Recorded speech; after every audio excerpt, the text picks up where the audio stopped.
তোর উপর কে জুলুম করতেছে, আমাকে একটু এসে বল না। রব বলে যে বান্দা তোর কি দরকার, তোকে তো তাহাজ্জুদের ওয়াক্ত আমি দিয়ে দিয়েছি, গভীর রাত দিয়ে দিয়েছি, গভীর রাত দিয়ে দিয়েছি। দিনের বেলায় নামাজটা পড়ে গভীর রাতে এসে আমি রবের সাথে প্রেমের কথা একটু বল না, একটু প্রেমের কথা বল না।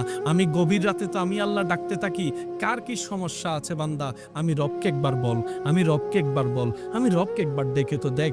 বান্দারে কে আছস অসুস্থ, আমি রবকে জানা, কে আছস অভাবী, আমি রবকে জানা, কার কি সমস্যা, আমি রব তোদের কথা শুনবো। রব ডাকতে থাকে, রব ডাকতে থাকে, আপনি আমি ঘুমাইতেই থাকি, ঘুমাইতেই থাকি, ঘুমাইতেই থাকি।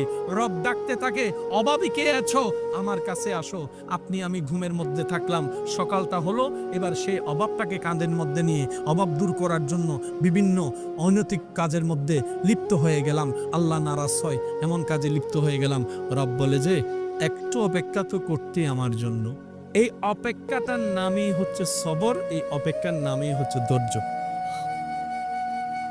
এই জায়গায় গিয়ে আমরা মার খেয়ে গেছি। রব সবাইকে দিয়েছেন, দিচ্ছেন, দিবেন, মাঝে মধ্যে দিতে একটু লেট করে, দেরি করে কেন? আল্লাহ তুমি চাইলে তো দিতে পারো। রব বলে যে আমি দিতে পারি, কিন্তু এখন দিলে তুই রাখতে জানবি না, সেই জন্য দিব না। বলেন না সুবহান। আমার মাইকের আওয়াজ শুনতেছেন, এরকম অনেক মা বাবা আছে আজকেই